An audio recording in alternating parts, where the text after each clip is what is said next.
Celebrate the life of Gwendolyn Evonne Chandler Alumbaugh, mother, sister, wife, grandmother, great-grandmother, and friend. Death has taken our beloved Evonne. Our friends grieve in their darkened world. In their silence there is lamentation. In their tears there is loneliness. Lost in their sorrow, may they find the presence of loving friends. Hear them, O God, be with them. For Evonne's love that united us in life and which death cannot sever. For her companionship that we shared along life's path and which continues through the tenderness of memory. For the gifts of her heart and mind that brought us joy and happiness and is now a precious remembrance. For all these and more, we give our thanks to God. In this time of grief, we listen to the voice of our sacred scriptures that brings us the ever-new message of God's nearness. It tells us of our kinship with the Creator, in light as in darkness, in joy as in sorrow, in life as in death.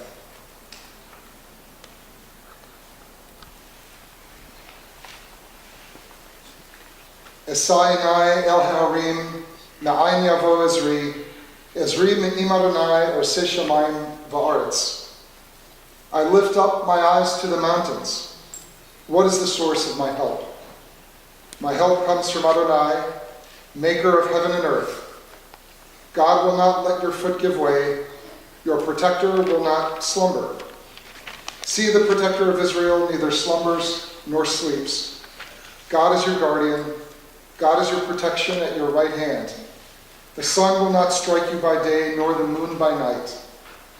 God will guard you from all harm. God will guard your soul, your going and coming, now and forever. For everything there is a season, a time for every experience under heaven. A time to be born and a time to die. A time to plant and a time to uproot what is planted. A time to tear down and a time to build up. A time to weep and a time to laugh. A time to grieve and a time to dance. A time to throw stones and a time to gather stones. A time to embrace and a time to refrain from embracing. A time to seek and a time to lose. A time to keep and a time to discard. A time to tear and a time to sow, a time to keep silence, and a time to speak. The Lord is my shepherd, I shall not want. God maketh me to lie down in green pastures. He restoreth me beside the still waters. He restoreth my soul. He guideth me in straight paths for God's name's sake. Yea, though I walk through the valley of the shadow of death, I will fear no evil, for you are with me. Thy rod and thy staff, they comfort me. Thou preparest a table before me in the presence of mine enemies. Thou hast anointed my head with oil. My cup runneth over. Surely goodness and mercy shall follow me all the days of my life, and I shall dwell in the house of the Lord forever. In his sorrow, Job cried out, Adonai natan v'Adonai lakach, Yehi Shem Adonai Mevorach. God has given, God has taken away. Blessed be the name of God. An ancient people, we are well acquainted with grief and with the valley of shadows. Death and sorrow are not strangers to us, yet the centuries have taught us that a good name endures beyond the grave, and that there is strength in faith. With Job, we say, Adonai Natan, God, you have given. You gave us a loved one who will not be forgotten. For all that was good and enduring in Evonne's life, we offer the deepest thanks of our hearts. Adonai Lakach, God, you have taken away. We pray for the strength to turn our broken hearts into an altar of trust, before which we acknowledge your sovereignty and love, as we now say, Yehi Shem Adonai Mevorach. Blessed be the name of God, now and forever. Before I call up our eulogists this afternoon, I just want to share a couple of brief words. As some of you may know, I just became the rabbi of Congregation Beth Shalom this past summer. And I did not know Evonne incredibly well. We only met on a couple of occasions, but I did meet her last Friday, about 48 hours before she passed. She was lucid, she was beautiful, she had her dog on her stomach as we were talking, and we had a wonderful, although brief, exchange. I know what a colorful life Evonne has had, what adventurous life she has had, how many lives she has touched over the many years in her long life. And I am honored to be able to invite a number of you forward to offer some stories and some reminiscences of Evonne's life and times. I'd like to start by inviting her daughters, Nancy Chandler and Lori Michaels, to come forward.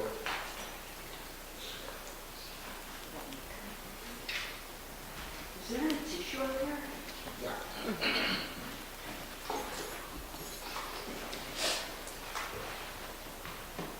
Hi, thanks for being here. Can you hear me? Yes. All the way back, because I wear hearing aids, so it's confusing. So I'm changing glasses.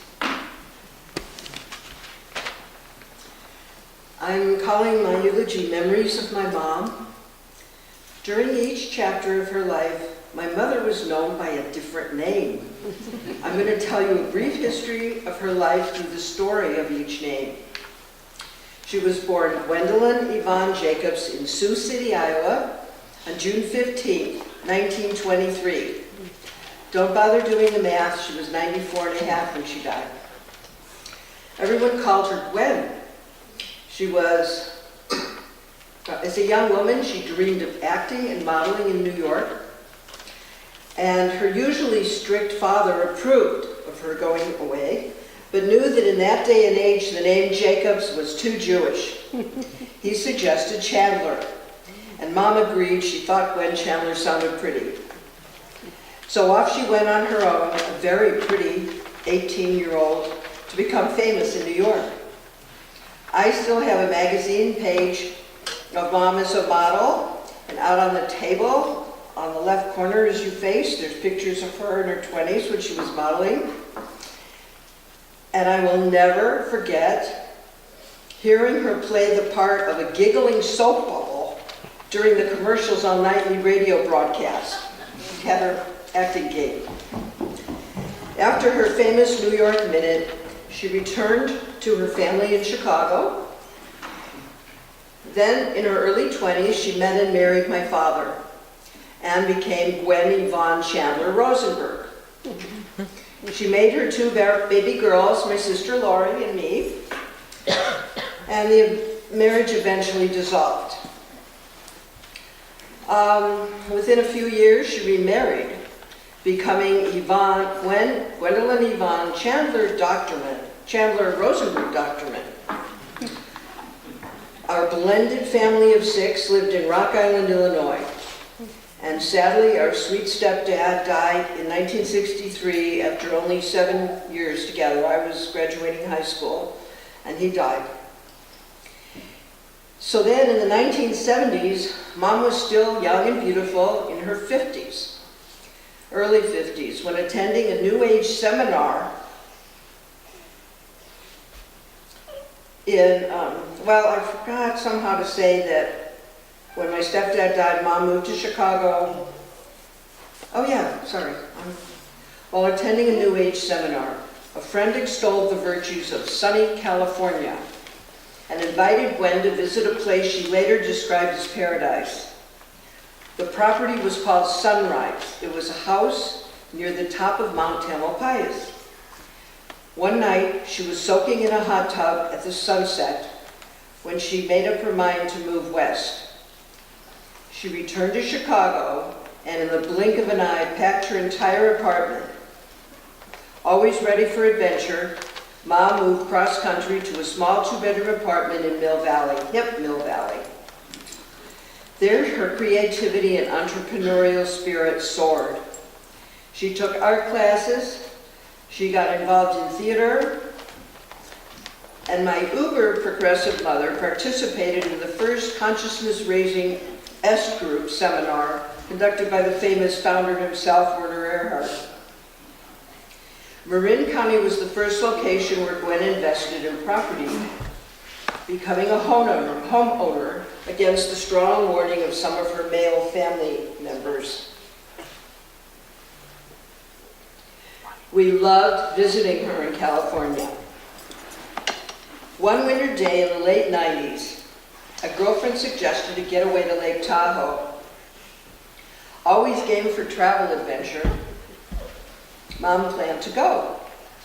However, at 5 a.m. on the morning of the trip, she wasn't sure she wanted to leave her warm bed for snow country. After all, she doesn't ski and it's so cold up there. However, she listened to her inner voice, which said, just do it. So she traveled to Tahoe with 3 friends. The girls were sitting around the cozy lodge fireplace when Mom noticed a man at the bar staring at her. She thought he looked interesting, so she casually walked close to him. "Hello," he said, extending his hand. "I'm Norman Eugene Alumbaugh." Mom took his hand and replied, "I'm Gwendolyn Evonne Chandler." From that moment on, she was known as Evonne. Norm called her Evonne. That night they entered a dance contest and they were so in sync that they won first place. Thus their love story began, and in no time they became roommates in Norm's Walnut Creek home. They married 5 years later on Valentine's Day, and Evonne added Alumbaugh to her list of names. Norman was a very hardworking and successful contractor who built homes all over Walnut Creek. And as a young boy in Indiana, he loved building model airplanes. So when he heard that a rare property with a small airport was on the market in Pope Valley, he had to have it. My mother strongly encouraged him to buy the rare gem. Her real estate experience and innate sense of finance helped him figure out the complex financial logistics. The property, which had been used as a parachute facility, included a small house, a pool, big old-fashioned lodge, several motel rooms, and of course an airport hangar, runway. Norm sold his Walnut Creek house and the Lovebirds moved to Pope Valley. He shut down the dangerous parachute operation and the hangar became his haven for building small aircraft. Soon, they planted vineyards, raised a couple of horses, added dogs and cats. After several years in the small house, Norm built a big, beautiful home on the mountaintop with his 2 strong hands. Many of you know Evonne and Norm as owners of the Eagle and Wine Rosary. Eagle and Rose Winery. Hello. I've been writing this for 3 days. Their home is perched on the caves above the winery and tasting rooms, above the caves. There's a photo of the caves and some family on the table in the photo in the lobby. Norm, of course, was the eagle, and Mom was the rose. Her younger brother once told her that she was as lovely as a rose, but sometimes she could be a bit thorny. Norm had seen eagles soar above the property, and there were wild rose bushes everywhere. The winery name became obvious. They shared an exciting and busy life together. Evonne was active in a multitude of organizations, supporting pet rescue and pet adoption, local theater groups, Kiwanis, local artists, Queen of the Valley Hospital, Federated Women, the list goes on. I always marveled at her boundless energy. And she also cultivated her favorite hobby, shopping, shopping, shopping. She loved the saying, whoever said money can't buy happiness doesn't know where to shop.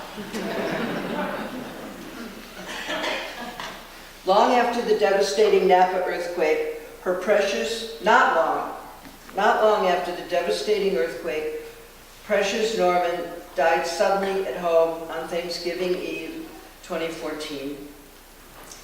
They had almost 40 years together. So Gwendolyn, Evonne, Jacobs, Rosenberg, Doctorman, Chandler, Alumbaugh, you did it your way. You lived life to the fullest. Like many mothers and daughters, we had our issues. And regardless, there was always forgiveness, and there was always tremendous love. And I miss you, Mom.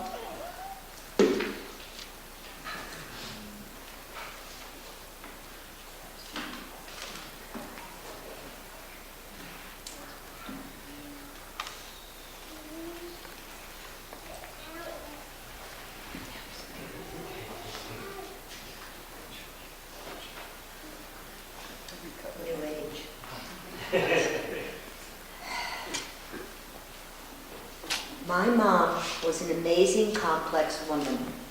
She had a great sense of humor and a wonderful zest for life. When she moved to California in her 40s, she went to India by herself and traveled, as she would say, as a hippie. And for a time, she and I were traveling buddies through Greece, Turkey, and Israel. Fast forward, at the age of 82, still adventurous, she climbed a flagpole through the leadership program. She was compassionate, philanthropic, and very generous with her time, talent, and treasure. And she was a Gemini. That's what she'd say when she needed to explain why she sometimes acted in a way that was surprising. She could be so sweet, but sometimes her Gemini twin would show itself and she was not so sweet. She was so good, but sometimes she wasn't so nice. I've heard her called a tough cookie, maybe by someone in here. My mom could be tough, even when the little girl inside of her was also sometimes scared. But she was strong. Many people were surprised to find out she was struggling with cancer and heart disease. When you asked her how she was doing, she would put on her brave face and say, "I'm fine," even though she was struggling through her pain. Even at the very end, 2 days before she left us, when I called her to tell her I was on my way, she said in a voice I hardly recognized, all gravelly, "Don't be concerned. You don't need to rush up here. Does everyone think I'm dying?" She said she was okay. I was having trouble how to finish this tribute to my mom. I could go on and on. Hopefully a lot of you have things you want to tell and about her and your experiences. We're going to offer that later. I was wondering what to say, that I could somehow sum up who she was to me and how she inspired me. And that's it. She inspired me to live life to the fullest as she did. And she was always there for me.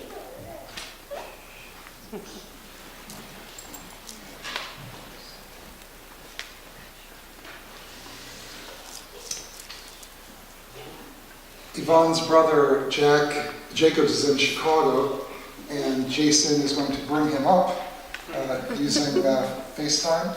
Correct. To offer some words about his sister. He's her older brother, 98. Older brother, 98 years old. Wow. And this is his granddaughter.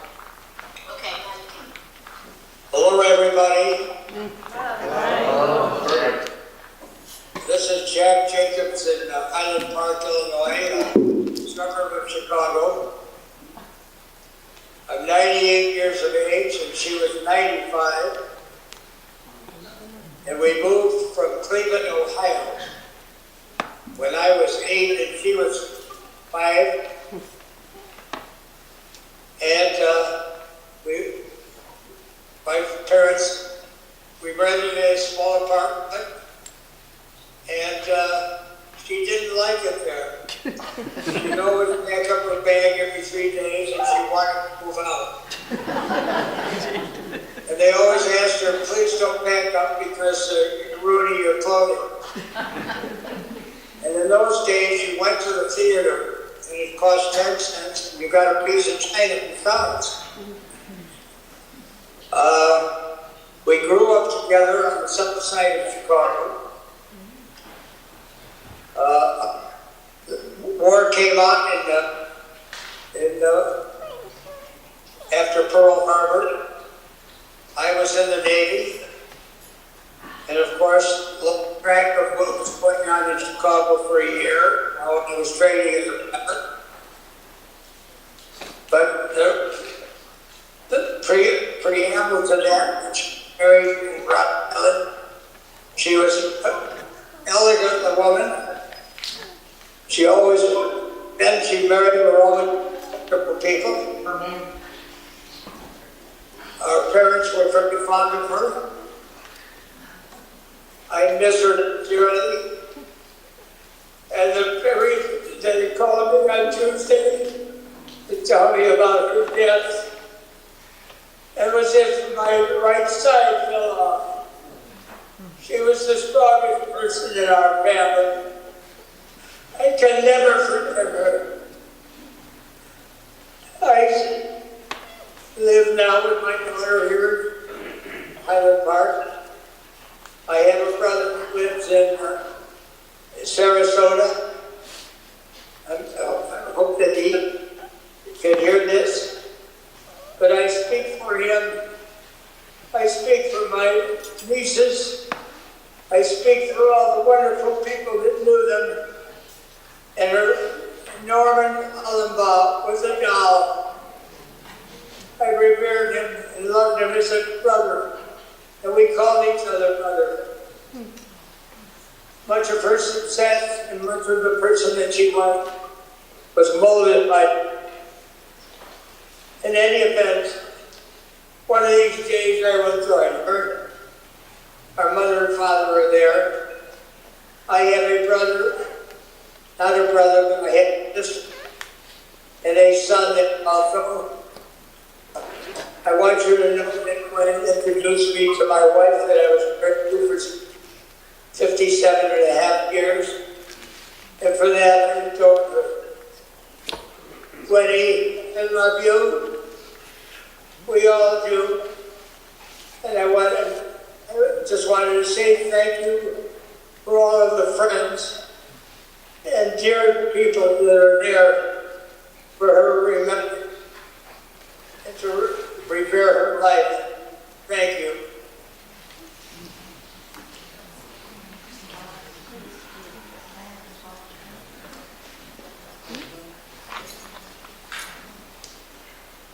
Our next speaker is Evonne's granddaughter, Shalom.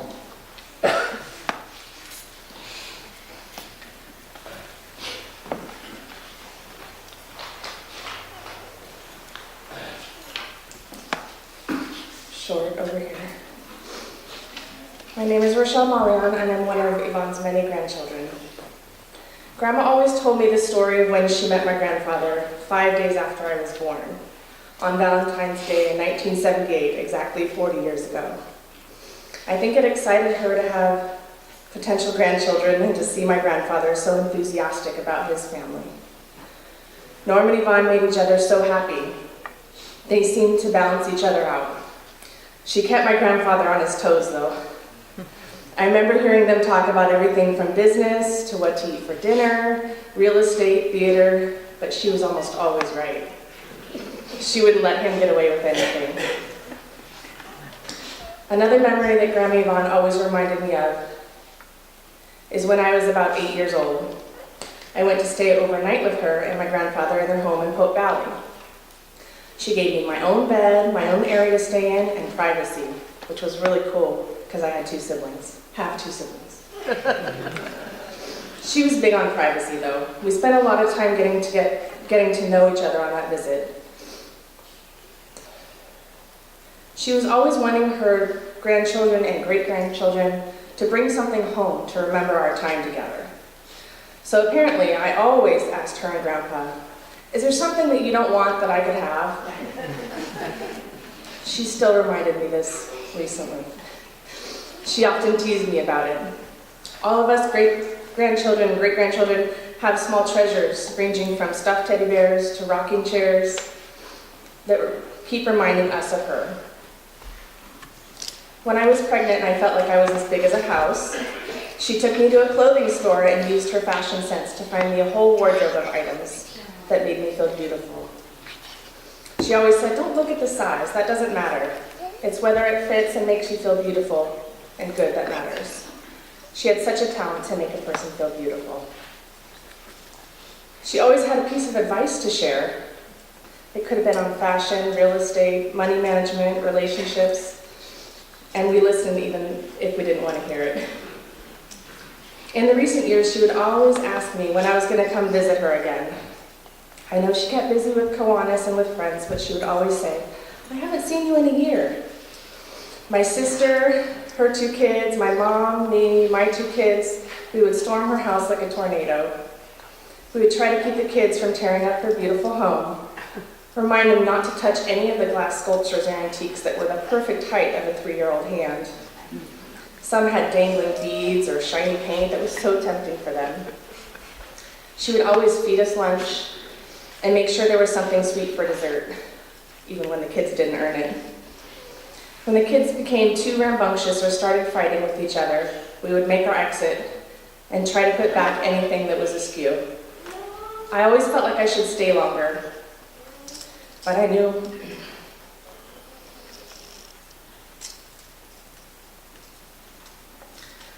we had to go and let Grandma have her space.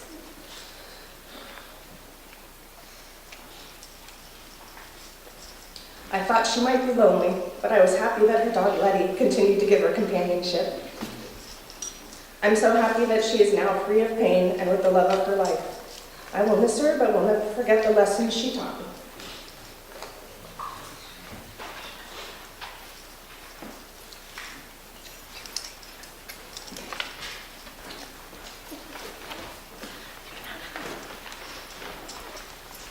Our next eulogist is Mary Beth Herman, Evonne's good friend.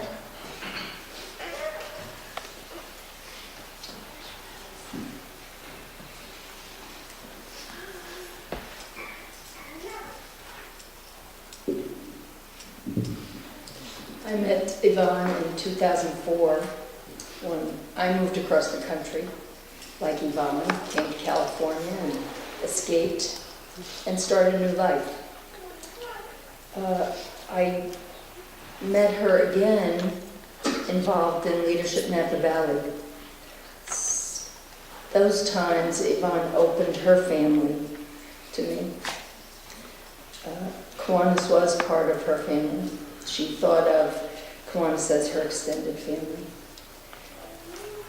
In 2009, I moved into an apartment that was on Evonne and Norm's property. I'd gone up there because Evonne wanted to advertise her business, multiple businesses, and some things had gotten a little crazy and they were trying to move up to the hill in Napa from Pope Valley, and so I ended up going to see her at her new home. And as we toured the home, she showed me this apartment and said, "You know, need somebody to move in there." And I said, "Okay, well, I get around. I know a lot of people. What are you looking for?" And she told me she was looking for a single person that was kind of quiet, that was interested in, you know, having a beautiful space. I think truly the apartment had the best view of any place in the house or on the property. And I went home after we talked about the advertising, and I realized that I was that person. I was the person who should be moving in. And because of that, I got to spend quite a bit of time with Evonne. We had lots of discussions about life and love and happiness. Evonne and I had a lot of things in common. We both had been divorced. We both had moved. We both had been business owners. We had a great laugh one night about the fact that when I first had moved out here, my daughter sent me a book. And the title of the book was Getting in Touch with Your Inner B Word. And we roared over that together. And Evonne laughed and said, you know, she'd been called the B word a time or two.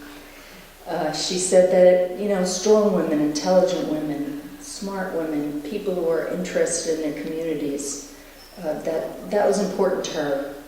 And my nephew coined a term. He explained to me that it was no longer called the B word, but now it's called clarity of vision.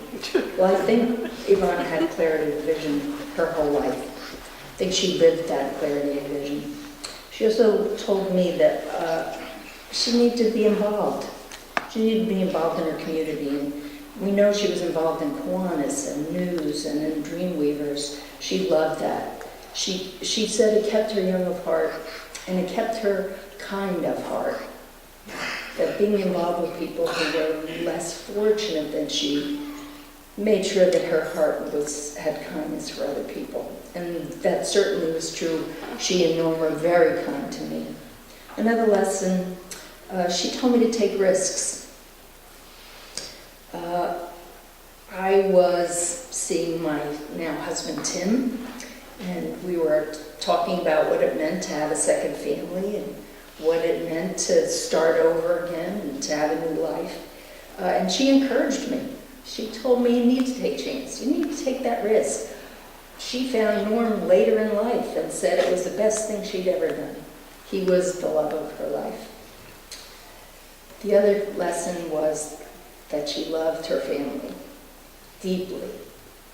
She talked about you girls all the time. She also loved her Kiwanis family. And I think the word family for her encompassed many organizations. It wasn't just the kids, the grandkids, or the great-grandkids. She had room in her heart for all of us. I remember her taking risks when she directed a play at 87 years old. I couldn't believe she was taking this on. She told me that it was scary, but it was fun, and the people she worked with were fabulous. And I had to go to a different event that night, but I saw her as she came out of her house, and she looked gorgeous. She just always looked gorgeous. And I thought, she had a style of her own. She had a unique way of looking at the world. And I think probably she had a little bit of outrageous in her nature. And I loved that about her. I wish I had known her as a young woman. I really do. I've thought about that often.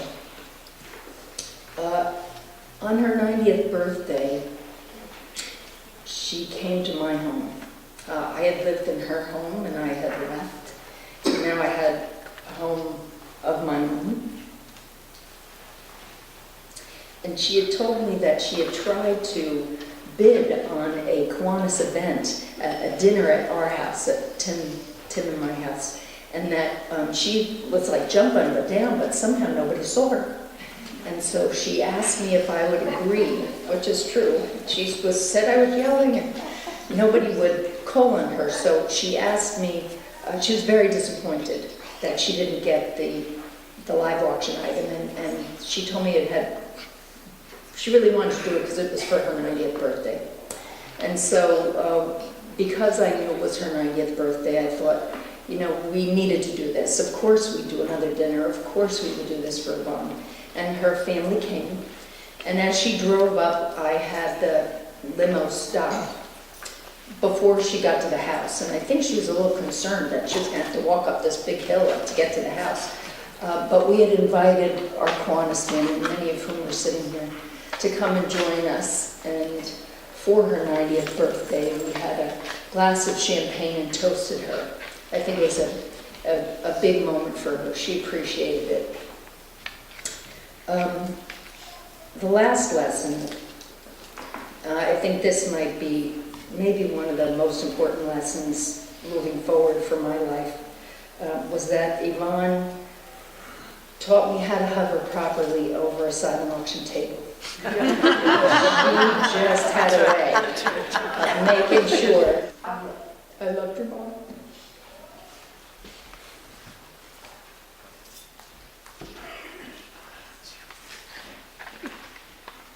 Our final speaker is Victoria Lucidel, also a good friend of Evonne's.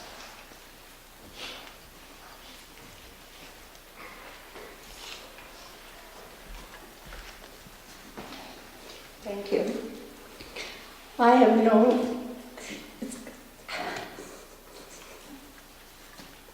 this is a difficult thing for me. I have known Evonne for perhaps 40 years.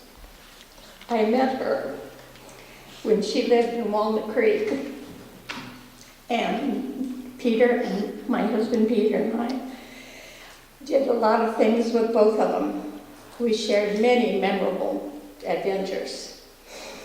We traveled to China. We went to Thailand. Went to a lot of antique conventions. Evonne loved her antiques and she loved her shopping. And whenever I had a chance to go any place, I'd always call her, and she was the first one to go.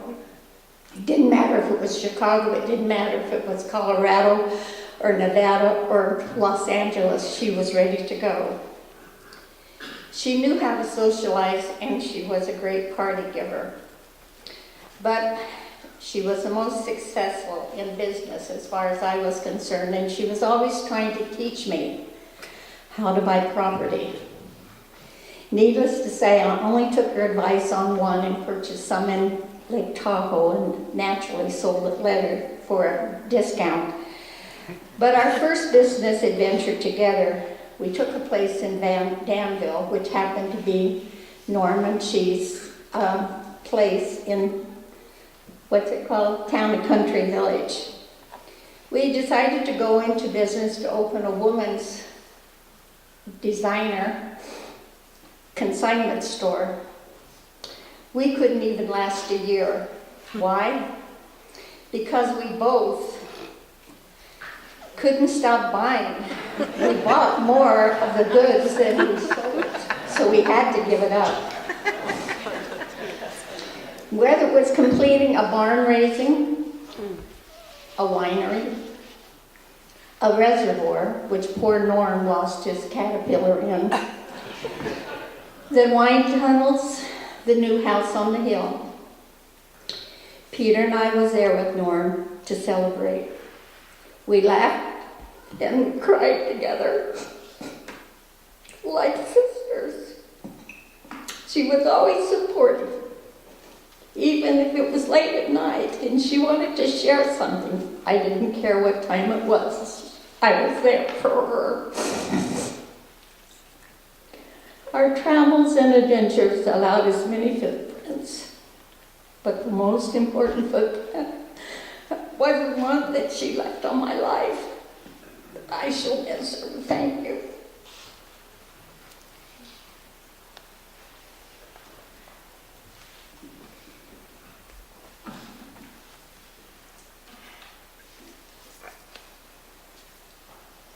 Into your care we entrust the spirit of Evonne Alumbaugh, for you keep faith with your children in death as in life. Sustain us that we may meet with serenity the mysteries that lie ahead, knowing that when we walk through the valley of the shadow of death, you, God, are with us, a loving friend in whom we put our trust. You are the light of our life, our hope in eternity. Please rise.